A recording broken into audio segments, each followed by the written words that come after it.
పులుసు, ఆనియన్స్, ఉల్లిగడ్డలు, మిరపకాయలు, ఆనపకాయ ముక్కలు అన్నీ పెట్టి పోపు ఆయిల్ వేసి పోపు గింజలు వేస్తాము. ఎండుమిర్చి, ఆనియన్, ఉల్లిగడ్డలు, పచ్చిమిర్చి అన్నీ వేసి కలుపుకోవాలి 2 నిమిషాలలో. ఇవి వేగాక అల్లం వెల్లుల్లి పేస్ట్,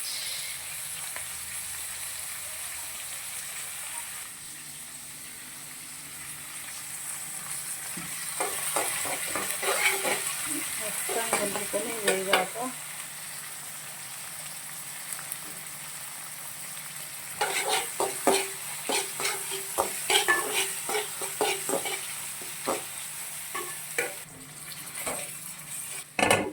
మూత పెట్టాలి వేగేంత వరకు.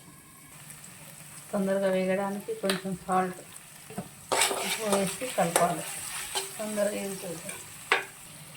కారం తగినంత వేగాక దంచిన కారం వేగాక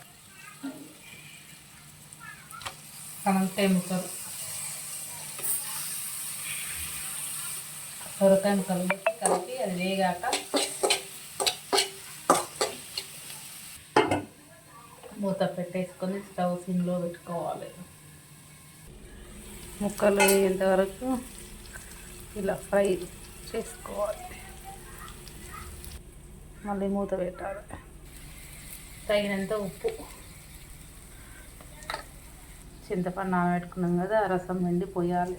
2 నిమిషాలు చిన్నగా సిమ్లో ఉంచి చింతపండు రసం పోసుకోవాలి. చింతపండు రసం పోస్తున్నారు.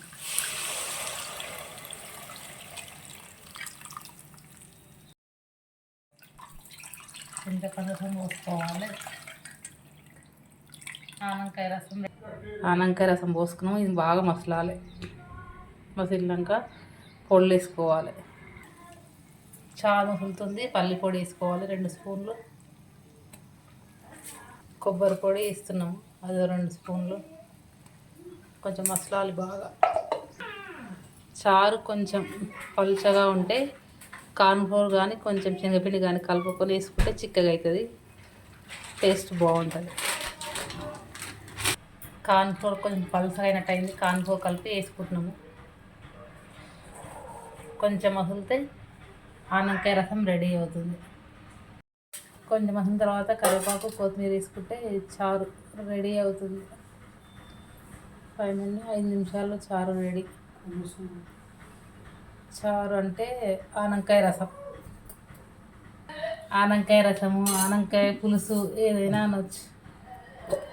కొంచెం చక్కెర వేస్తే టేస్ట్ ఉంటుంది. కొంచెం టేస్టీ కొరకు వేసాము. కొంచెం మసిలిన తర్వాత కరివేపాకు, కొత్తిమీర వేసుకుంటే ఆనపకాయ రసం రెడీ. ఎమ్మి